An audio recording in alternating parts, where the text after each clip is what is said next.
आणि थेट आता बोलणार आहोत ओबीसी नेते लक्ष्मण हाके सध्या आपल्या सोबत आहेत। लक्ष्मण हाके जी, सगळ्यात आधी आत्ताचा जो जीआर आलेला आहे त्या जीआर वरती तुम्ही तीव्र प्रतिक्रिया मांडत आहात। सगळ्यात आधी तुमची ओबीसी नेते म्हणून भूमिका स्पष्ट करा, ज्या पद्धतीचा जीआर समोर आलेला आहे त्यावरती। खरं तर हा जीआर ओबीसीचं आरक्षण उद्ध्वस्त करणारा आहे आणि या जीआरनं रिझर्वेशनच्या मूळ हेतूलाच हरताळ पासलेला आहे, काळीमा पासलेला आहे आणि याचे थ्रेड्स फक्त ओबीसी आरक्षण संपुष्टात येणे एवढ्यापुरतं मर्यादित नाही, तर महाराष्ट्राच्या भौगोलिक प्रदेशामध्ये एससी एसटीचं जे काही रिझर्वेशन आहे त्या रिझर्वेशनला सुद्धा या जीआरद्वारे थ्रेड्स पोहोचतील असं माझं एक आंदोलक म्हणून माझं म्हणणं आहे आणि या जीआरवरती माझं ऑब्जेक्शन आहे। पण तुम्ही जरी असं म्हणत असलात तरी यावरती ज्यावेळेला विखे पाटलांना विचारण्यात आलं, काही जण पोळी भाजण्याचा प्रयत्न करतायत, ओबीसींच्या आरक्षणाला कुठेही धक्का लागणार नाही असं आश्वस्त केलेलं आहे मंत्री विखे पाटील यांनी।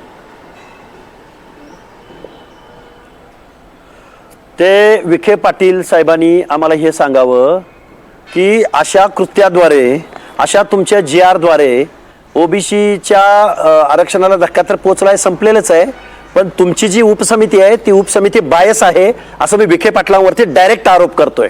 त्यांचा राजकीय अनुभव किती, घराणीशाही किती आणि ते किती बलदंड नेते आहेत याचं मला काही देणं घेणं नाही, पण याच विखे पाटलांनी महाराष्ट्रातल्या ओबीसींचा, भटक्या विमुक्त जाती जमातींच्या, ज्यांचं सोशल बॅकवर्डनेस आहेत, ज्यांच्या बाबतीमध्ये सोशल डिस्क्रिमिनेशन झालंय, अशा माणसाच्या हक्क अधिकारावरती गदा आणण्याचं काम विखे पाटलासारख्या ज्येष्ठ नेत्यानं करावं हे न उलगडलेलं कोड आहे। तुम्ही एवढे वर्ष झालं संसदपटू म्हणून किंवा कायद्याच्या सभागृहात निवडून जाता, तुम्हाला एवढं सामाजिक मागासांच्या आरक्षणाचं काय होणार आहे याचं जर तुम्हाला तमा नसेल, याचं जर तुम्हाला एवढा अवेअरनेस नसेल, तर तुमच्या राजकीय कारकिर्दीचा मी निषेध व्यक्त करतो।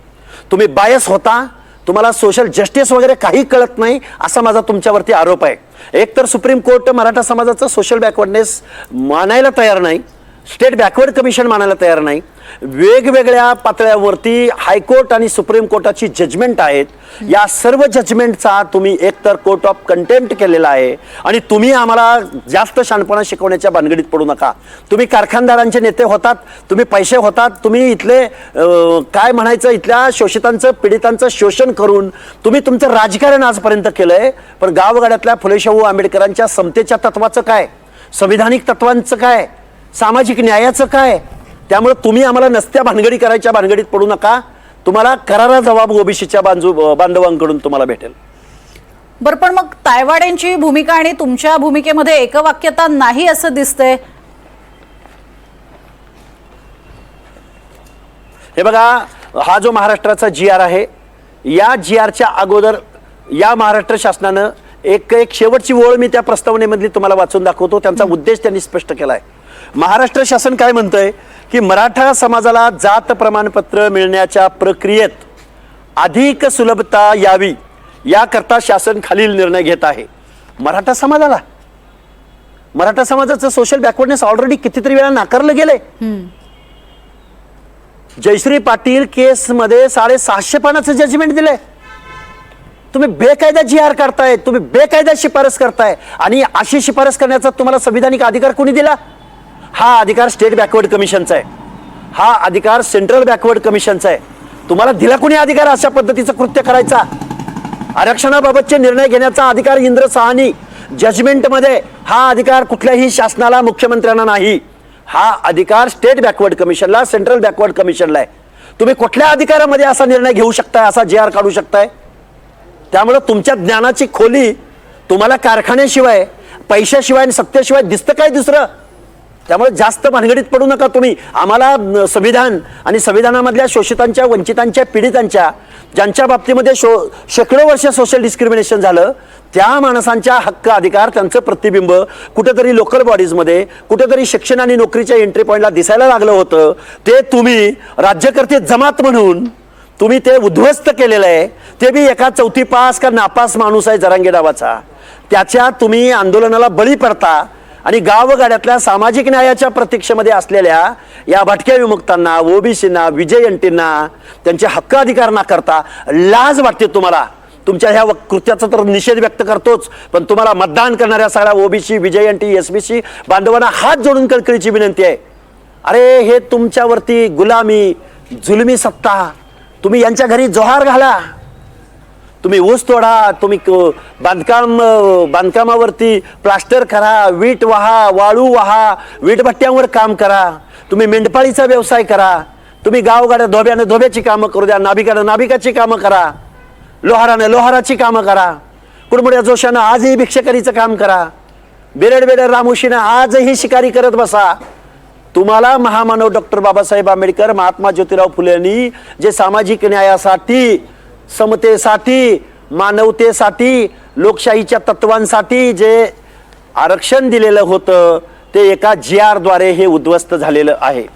बरं लक्ष्मण हाकेजी, तुम्ही एवढं GR बद्दल बोलतायत, विनोद पाटील म्हणतायत काहीच टाचणीवरही उपयोग होणार नाहीये GRचा. माहिती पत्रिका आहे, माहिती पुस्तिका आहे ती. हे बघा, यामध्ये मी शेवटच्या पॅरेग्राफ मधल्या 2 ओळी तुम्हाला वाचून दाखवतो. त्या तुम्ही प्लीज मला थोडा वेळ द्यावा. या प्रतिज्ञापत्राच्या आधारे दिलेल्या अनुषंगिक पुराव्याचे सक्षम प्राधिकारी यांनी स्थानिक चौकशी करून खातरजमा करावी. स्थानिक चौकशीमध्ये संबंधित जातीचा दावा करणाऱ्या व्यक्तीचे गावातील, कुळातील आणि नातेसंबंधातील व्यक्तींना एका ॲफिडेव्हिटद्वारे त्या माणसानं, ज्याच्याकडे ऑलरेडी सर्टिफिकेट आहे, त्या माणसानं एक ॲफिडेव्हिट दिलं तर त्या माणसाला सर्टिफिकेट खातरजमा करून द्यावी. आणि हे खातरजमा कोण करणार? तर ग्राम महसूल अधिकारी, ग्रामपंचायत अधिकारी आणि सहाय्यक कृषी अधिकारी, क्लास 4 मधला माणूस. काय त्याला माहिती आहे लिगल ॲस्पेक्ट, काय माहिती आहे त्याला संविधानिक तत्व, काय माहिती आहे त्याला सोशल बॅकवर्डनेस. आणि मग कास्ट इश्यू करणारी स्वायत्त संस्था, कास्ट व्हॅलिड करणारी स्वायत्त संस्था, त्यांचं काय, संविधानाचं काय, व्हेरी सोशल जस्टिस. हे निव्वळ या महाराष्ट्रामधल्या ओबीसीचं आरक्षण संपवण्याचं हे षड्यंत्र आहे. हा GR नसून हा काळा कागद आहे ओबीसीच्या बाबतीमधला. पण हाकेजी, इतरांच्या आरक्षणामध्ये हाकेंनी ढवळाढवळ करू नये असंही विखे पाटलांनी म्हटलं होतं. यात ओबीसींना कुठलाही फटका बसणार नाही असा दावा आहे त्यांचा. अरे आम्ही SCBCच्या आरक्षणात कुठे ढवळाढवळ करतोय? अहो 100% आरक्षण संपलेलं आहे. त्यांनी कधीही आमने सामने माझ्या समोर यावं. काय इतरांच्या आरक्षणामध्ये आम्ही SCBCच्या आरक्षणामध्ये कधी ढवळाढवळ केली का? आम्ही कधी SC STच्या आरक्षणामध्ये ढवळाढवळ केली का? काय बोलतात हे विखे? ओबीसीचं आरक्षण संपलंय. कुठल्या तोंडाने बोलताय? तोंड काळं केलंय तुम्ही. गुलाल काय लावताय डोक्यावर टाकून घेताय तुमच्या? आम्हाला जास्त खालच्या भाषेत बोलायच्या भानगडीत पाडू नका तुम्ही.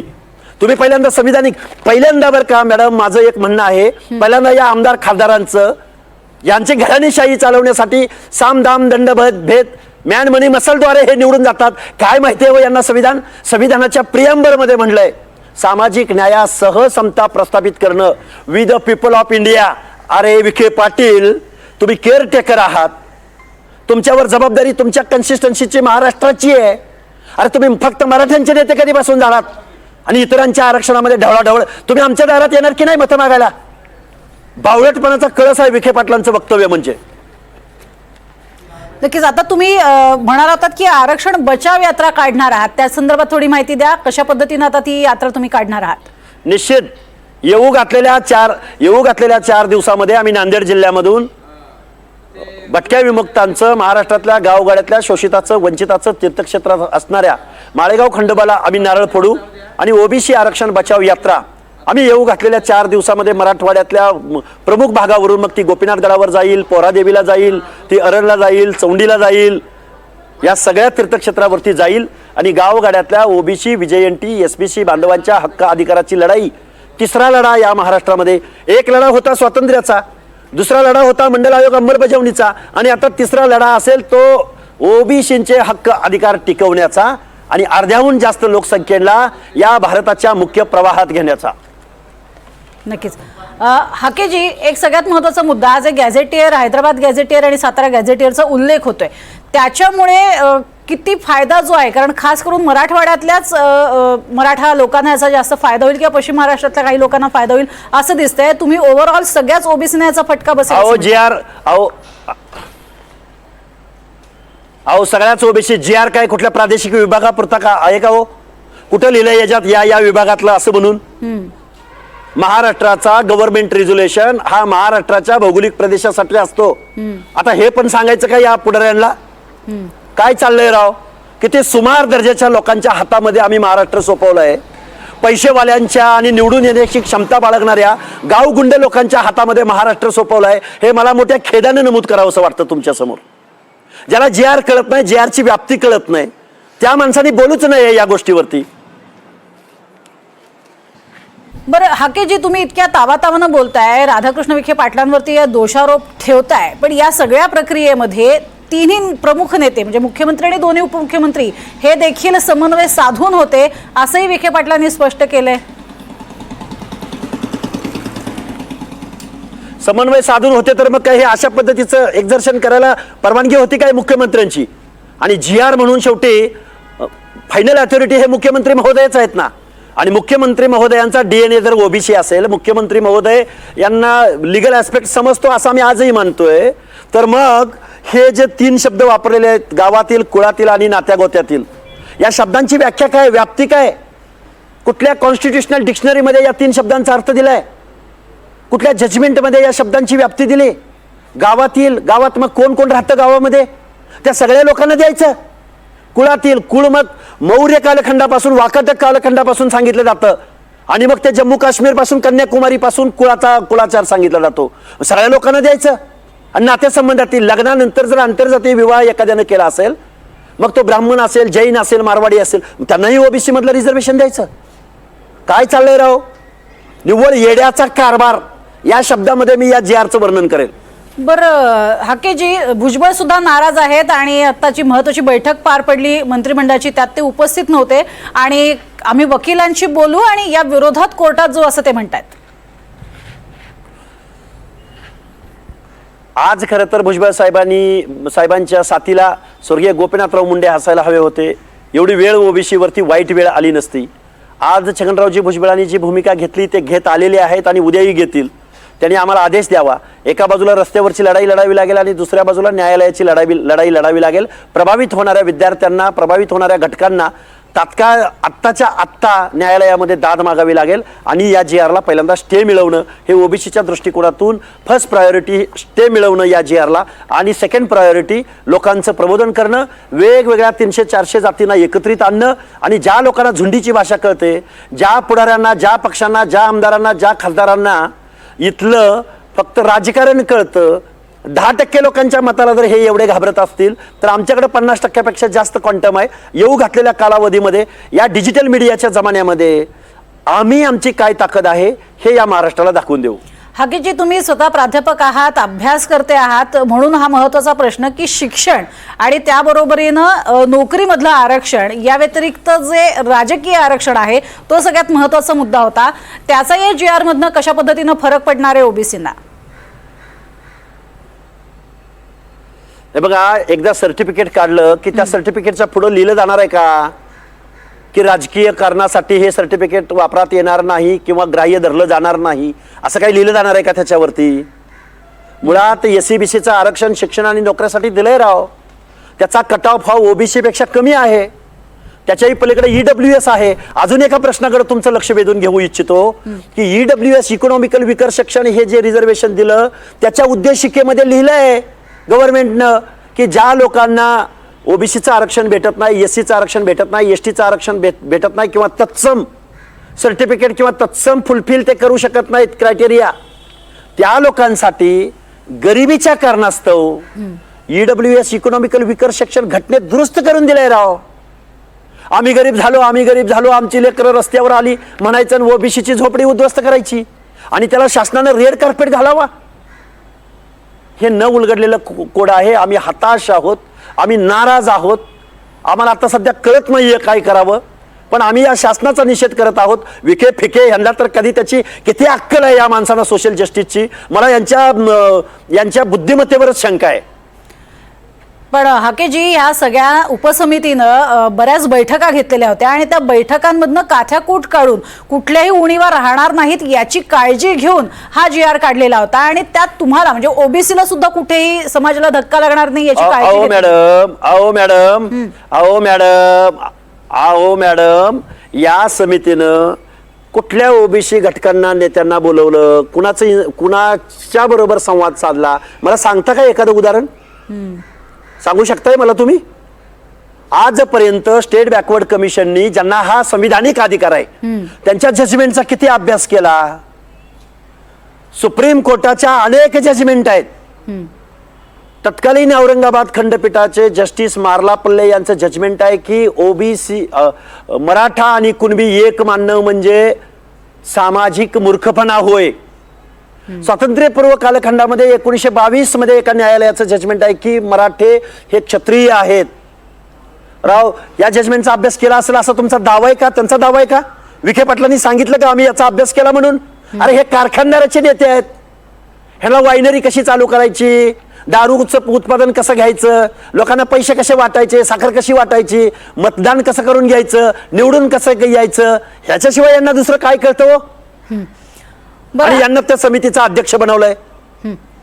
बरं, हाकेजी, आज जरांगेंनी सुद्धा पत्रकार परिषद घेतली आणि त्यात त्यांचं असं म्हणणं होतं की मराठ्यांमध्ये सुद्धा मतभेद निर्माण करण्याचे प्रयत्न आहेत आणि खास करून जरांगे यांच्याविषयी सुद्धा मतभेद निर्माण करण्याचे प्रयत्न सुरू आहेत. जसे तुम्ही म्हणताय की ओबीसीमध्ये जसे मतभेद होत आहेत तसे मराठ्यांमध्ये सुद्धा मतभेद करण्याचे प्रयत्न सुरू आहेत. तुम्हाला वाटतंय की या सगळ्या मुद्द्यावरनं जरांगेंच्या विरोधात सुद्धा मतभेद निर्माण होऊ शकतात? हे मतभेद वगैरे सोडावं. गव्हर्नमेंट रिझोल्युशन ज्या शासनावरती महाराष्ट्राच्या दायित्वाची जबाबदारी आहे त्या महाराष्ट्राने जे आर काढलाय. पुण्यात मतभेद झाले, व्यक्ती तितक्या प्रकृती, उद्या लाखो मतभेद असू शकतात. पण गव्हर्नमेंट जे आर, महाराष्ट्राच्या मुख्यमंत्र्यांनी हा जे आर काढलाय ना, ह्याच्यावर काय मतभेद करणार तुम्ही? हे आपल्याला न्यायव्यवस्थेमध्ये जाऊन किंवा रस्त्यावरची लढाई बॅलेटमधूनच याचं उत्तर मागावं लागेल. आणि कुठले मतभेद आणि काय मतभेद? जे आर काढला ना शासनानं, आणि कसला मतभेद मांडत बसायचा इथं? नक्कीच हाकेजी, धन्यवाद, तुम्ही आमच्याशी बोललात त्यासाठी. अर्थातच तुम्ही तुमचा रोष व्यक्त करताय आणि येत्या काळामध्ये कोर्टाची लढाई तुम्हाला लढावी लागणार आहे. आमच्याशी बोललात त्यासाठी धन्यवाद.